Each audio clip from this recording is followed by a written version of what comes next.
आपण डायरोटिक क्लासचे 2 drug discuss करणार आहेत आणि त्यांच्या किडनीमध्ये कॅल्शियम स्टोन फॉर्म करणार काय इफेक्ट होतो ते बघणार आहेत. हे सगळे डायबिटिशन मधून गेलो होतो आपण.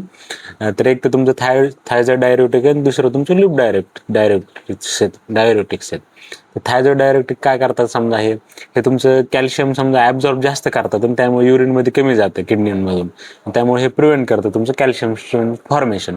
लूप डायरेक्टिक काय करतात तुमचं इन्क्रीज करतात कॅल्शियमचं एक्सक्रिशन वाया किडनी आणि त्यामुळं तुमचे किडनी स्टोन बनतात समजा युरिनमध्ये फॉर्म होतात. दोन्ही पण लक्षात थायझॉइड डायरेक्ट कमी करते, तुमचं लूप डायरेटिक इन्क्रीज करते. आता आपण थोडं थायझॉइड डायरेटिक्स बद्दल बघू. तर थायझॉइड डायरेक्ट कुठे डिसिटीवर ऍक्ट करतात Na+Cl- को ट्रान्सपोर्टवर. कोणकोणते डायरेक्ट क्लोरथॅलिडॉनिक आणि तुमचं इंडापामाइड आहे. तर हे आपण कुठे कुठे यूज करतो, एक तर हायपरटेन्शन मध्ये यूज करतो, नेफ्रोजेनिक डायबिटीस इन्सिपिडस मध्ये यूज करतो आणि आता बघितलं calcium stone prevention in kidney, या 3 कंडिशन मध्ये आपण यूज करतो थायझॉइड डायरेटिक. कुठे यूज करतात डिसिटीवर, सोडियम क्लोराईड को ट्रान्सपोर्टवर. लूप डायरेटिक कुठं ऍक्ट करतात तुमचे, लूप डायरेटिक कोणतं असतं तुमचं फ्युरोसमाइड वगैरे कुठं ऍसेंडिंग लूप ऑफ फेनले, आणि काय कुठं ऍक्ट करतात Na+K+2Cl- ऍट ट्रान्सपोर्टवर ऍक्ट करतात.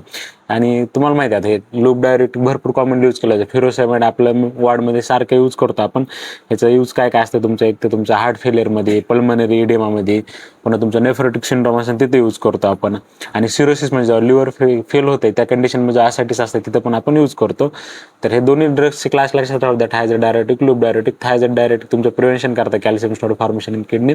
लूप डायरेटिक्स ते इन्क्रीज करतात. हे जे युजेस पण मी सांगितले ते पण खूप इम्पॉर्टंट आहेत.